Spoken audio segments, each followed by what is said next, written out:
Good day to our viewers. So for today, we're going to discuss about the stepper motor with the ULN2003 driver. So in this tutorial, I am going to show you how to use the stepper motor using our Uno board. So to start with, we're going to need an Uno board, a stepper motor with the driver, and some couple of connectors. So to connect this, firstly, we're going to connect the stepper motor to its driver. So you can see here that we have already a connector. So we will just going to connect this to this header right here. So after connecting the stepper motor, we have here some uh, pin outs.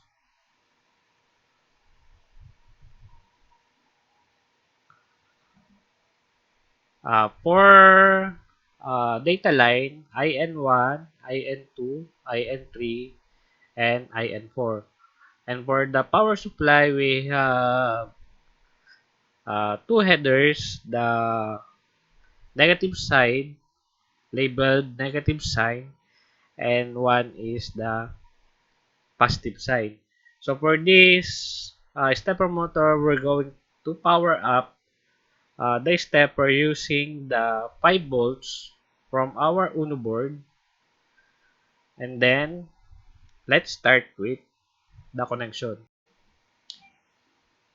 So you can see here on your screen, we have the stepper motor driver, the IN1, IN2, IN3, and IN4. So for IN1, we're going to connect it to pin 8, IN2 to pin 9, IN3 to pin 10, and IN4 to pin 11.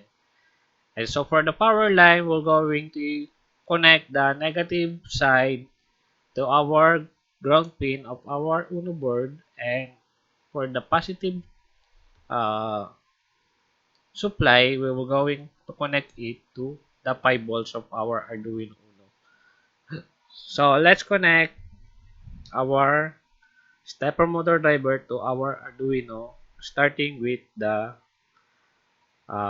power line.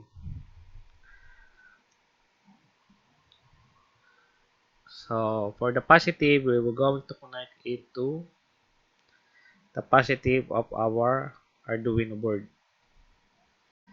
And for the data lines, by using female to male connector, let's connect the IN pins to our Uno board. So for the IN1, we will connect it to our pin 8. IN2, pin 9. IN3, pin 10. And IN4, pin 11. So we have now a complete circuit connection of our uh, project for today. So for the code, let's see for the code, we have here chip stepper simple.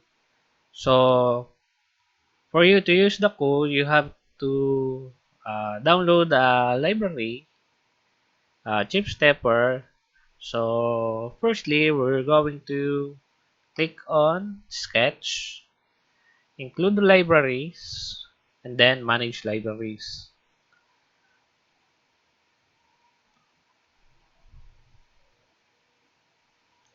So once the library manager is open, we're going to search on chip stepper library. So let's going to type in chip stepper.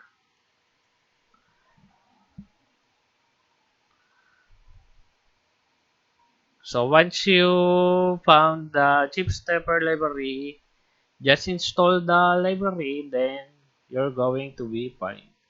So I have already installed this to my Arduino IDE, so I'm going to skip the part. Once the library is downloaded, you can now open the file on File, Examples, then search for chip stepper, and we're going to open the chip stepper simple. So for this tutorial, I think this is the most optimum code for this kind of stepper compared to the one already installed in the Arduino IDE. So let's connect our Arduino. So since I have already uploaded this code so before I that start the our video, beginners will see how to upload the code. So let's click on Tools. Select your port, in my case, COM15, and make sure the board is Arduino Uno.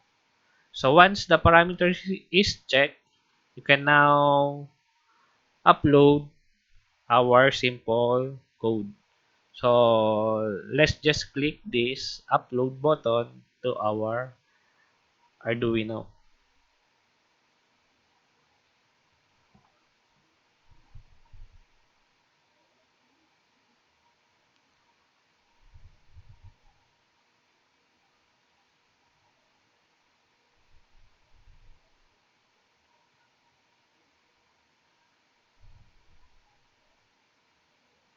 Okay.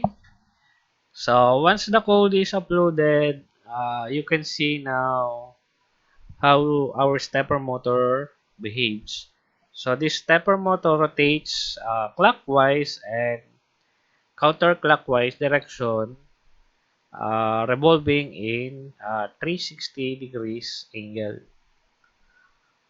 So you can use this on variety of projects. So the simplest project you can do with the stepper motor is using this as a lock system.